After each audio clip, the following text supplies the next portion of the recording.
Olá e bem-vindos! Hoje vamos mergulhar numa zona de Tóquio talvez menos óbvia, Ayase, que se espalha hoje em dia entre Katsushika e Adachi. À primeira vista parece só mais uma área residencial, mas as fontes que temos, mapas antigos, registros, histórias locais, mostram camadas de história que são, bem, surpreendentes. É um ótimo sítio para quem quer sair do roteiro habitual no Japão. Exatamente. E um ponto-chave para perceber a Ayase é o rio com o mesmo nome, o rio Ayase. É uma espécie de espinha dorsal da história da região. E também a questão administrativa, não é? A área histórica não corresponde exatamente aos bairros de hoje. Precisamente. A antiga Minami Ayase-machi foi dividida. A maior parte ficou em Katsushika em 32, mas depois, em 1934, uma parte foi para Adachi.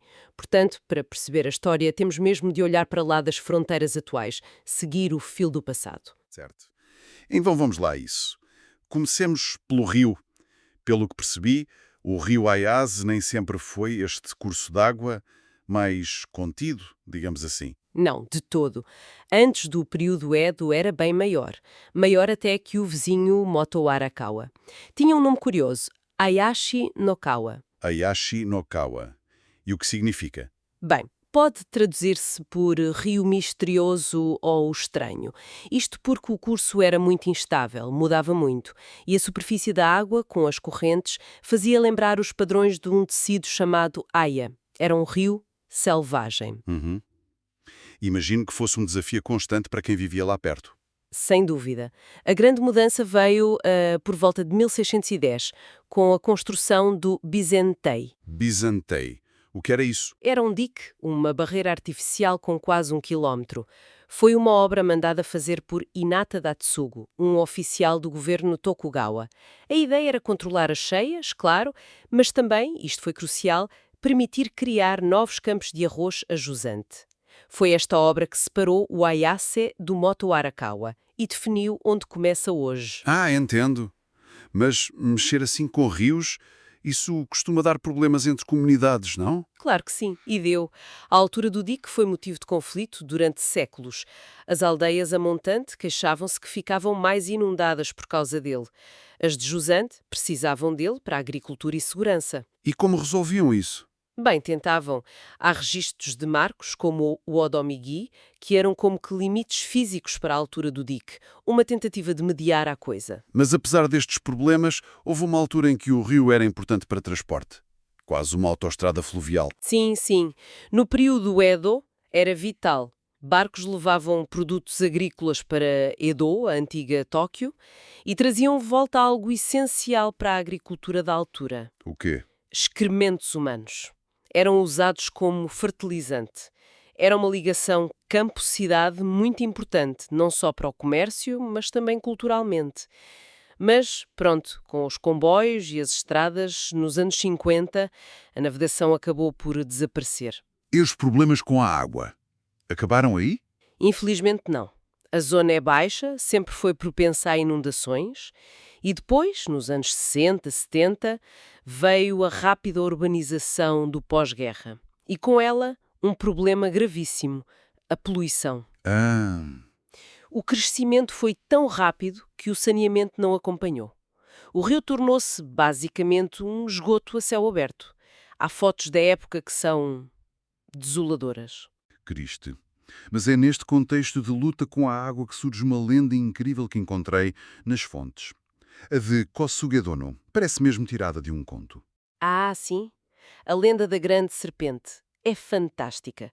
Está registada numa compilação oficial do período Edo, o Shinpen Musashi Fudoki-ko. Conta-se que havia uma serpente enorme, vista como uma entidade protetora, a tal Kosugedono. Vivia na toca de um freixo antigo. E então? Numa cheia. Numa cheia terrível, sim. Quando a aldeia estava em perigo, a serpente agiu, sacrificou-se, estendeu o corpo enorme por cima das águas e fez de ponte. A sério? Uma ponte viva? Exato. Os aldeões passaram por cima das costas dela em segurança. Quando o último passou, a serpente, exausta, foi levada pela corrente. Uau! Que imagem! Mostra bem a relação complexa com o rio. De respeito, talvez medo? Sem dúvida. E o mais interessante é como a lenda reflete esta memória coletiva da luta contra as cheias. É um símbolo de resiliência, de sacrifício pela comunidade. Hoje, quando se passeia pelas margens do Ayase, já recuperadas, ou por caminhos como o Ashikamura Otoshi Shinsuiri Okudo, que era um canal de irrigação antigo, é quase como se sentíssemos o eco destas histórias.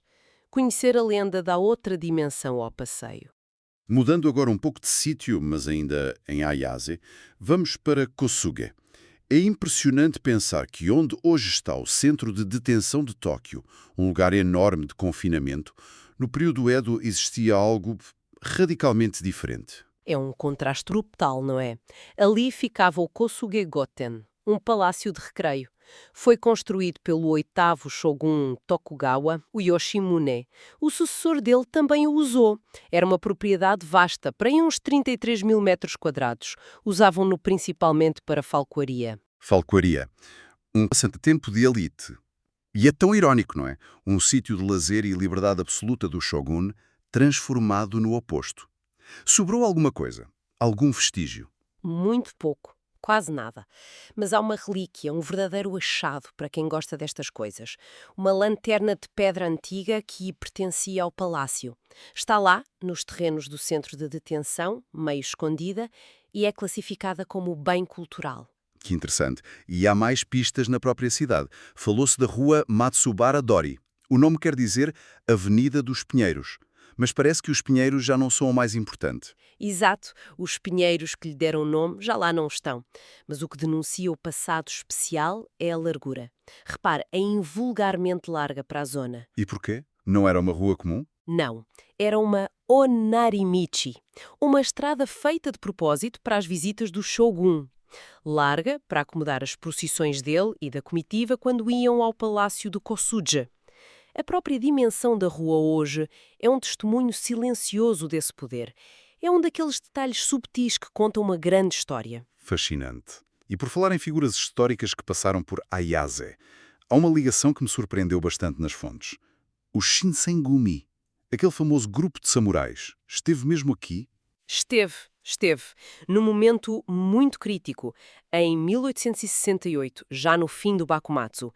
Depois da derrota das forças leais ao Shogun em Edo, uma parte do Shinsengumi, incluindo figuras-chave como o Kondo Isami e o Hijikata Pushizo, retirou-se para norte e encontraram refúgio temporário aqui, em Ayase. A sério. E onde é que eles ficaram? Não foi num sítio qualquer, imagino. Não, ficaram na casa da família Kaneko, uma família local muito antiga, muito influente, com raízes na zona de talvez 400 anos. O chefe da família, na altura, Kaneko Kenjuro, acolheu-os. Curiosamente, parece que a família Kaneko, tal como muitos dos Shinsengumi, talvez tivesse origens na mesma região, ali de Hachioji ou Inu. Incrível. E as fontes dizem que ainda existe algo dessa estadia, que se pode ver o quarto onde eles ficaram. É verdade. Aparentemente, a sala onde os membros do Shinsengumi passaram a noite ainda está preservada na casa da família Kaneko. E há um detalhe ainda mais uau! Diz-se que o Kondo Isami, o comandante, deixou lá uma fotografia sua. Uma fotografia? Original? Mas isso seria um achado histórico inacreditável. Pois seria. Se for verdade, é o único retrato original conhecido dele, de valor incalculável. Uau! E parece que não foi o único sítio em Ayase onde Shinsengumi esteve? Correto. O templo Kanonji, que fica na parte de Ayase, que hoje pertence a Adachi, também lhes serviu de abrigo temporário. E este templo tem também a sua própria história interessante. Tem. Qual? Foi fundado por Kaneko Gobe, um pioneiro que, no início do período Edo, desenvolveu as terras agrícolas ali à volta, conhecidas como Gobei Shinden. O túmulo dele está lá no templo. Então temos no mesmo espaço? Exato. Uma justaposição incrível. O Shinsengumi, símbolo da velha ordem que estava a cair, e o Kaneko Gobe, o pioneiro que representa o desenvolvimento, a construção de algo novo. Para quem visita a área interessado nisto, o templo e o local da antiga Casa Kaneko não ficam longe um do outro. E ainda há aquela pequena história, quase uma anedota sobre o Hijikata Toshizo a pescar no rio Ayase. Sim, é um pormenor que humaniza estas figuras históricas. Diz-se que o Hijikata, conhecido por ser bastante severo, aproveitou um momento para pescar no rio e depois deu o peixe às crianças da zona. Um gesto de calma, talvez generosidade, nos tempos tão conturbados. Mostra um lado diferente. Vamos agora para um tema mais florido. Orikiri, hoje em Katsushika. É famosa pelo jardim de íris, o Orikiri Shobuen. A história deste jardim é, só por si, notável. É uma história de grande resiliência, sem dúvida. Orikiri tem uma tradição muito antiga no cultivo de íris japonesas, as Hanashobu, vem do período Edo. Na era Meiji chegou a ter vários jardins famosos, mas a Segunda Guerra Mundial veio mudar tudo. Por causa da necessidade de produzir comida, calculo. Exatamente, a prioridade era a comida. Muitos campos de flores, incluindo os de íris, foram convertidos em arrozais. Os jardins foram desaparecendo. Mas um sobreviveu. Sim, só um, o da família Isogai. Depois da guerra, eles restauraram-no e, graças a essa persistência, o Orikiri Shobuen tornou-se o único herdeiro direto dessa tradição em Orikiri. Preservou um pedaço importante da cultura do período Edo. Visitar o jardim hoje é mais do que ver flores, é contactar com esta história de sobrevivência cultural. E Orikiri não era só íris, pois não? Havia mais coisas a crescer por lá. Havia, sim. No início do período Showa, Orikiri era um centro importante para várias flores como centáureas, calêndulas e também cultivavam algo muito específico, tsumomono. Tsumomono. O que é isso exatamente? São pequenos vegetais, muitas vezes com formas ou cores interessantes, que se usam como guarnição para decorar pratos na culinária japonesa, especialmente em coisas mais requintadas ou nos bentos. Um exemplo giro de orikiri era o Ozona Daikon. Ozone Daikon. Um rabanete muito fininho, quase do tamanho de um dedo. Era muito apreciado, mas dava imenso trabalho manual. Praticamente desapareceu depois da guerra. Hoje é quase um vegetal fantasma. Que interessante. E estas flores e vegetais tinham também alguma função religiosa? Sim, muito importante. Forneciam flores para os altares budistas em casa, em Tóquio. Havia o costume de oferecer flores frescas nos dias 1 e 15 do mês. Os agricultores de Orikiri iam à cidade vendê-las. Mostra bem a ligação económica e cultural da área com a grande cidade. Falando em tradições locais, as fontes mencionam um festival muito particular na zona vizinha de Koyano, o Momo Matsuri, o Festival do Pêssego. Esse é um belo exemplo de um costume local cheio de calor humano. Acontecia em julho, rapazes da aldeia, com máscaras de leão, a Shishigashira, iam de casa em casa. Entravam pela porta das traseiras, atravessavam a casa, saíam pela frente. Era um ritual para afastar o azar. E os pêssegos? Distribuíam pêssegos aos visitantes, como um amuleto de boa sorte. Era uma tradição muito comunitária, muito acolhedora. E ainda na esfera da fé, encontrei referências a um templo em Orikiri, o Jokeyan, cuja fundação não foi por alguém famoso, parece. Sem o templo Jokeyan, o interessante é que foi fundado não por um monge célebre ou um grande senhor feudal, mas por um goshi. Um goshi. Pode explicar melhor o que era? Basicamente, um goshi era um samurai com fortes raízes locais. Ou então um membro da elite rural com um estatuto parecido ao de samurai. Neste caso, chamava-se Aikawa Shigeuemon.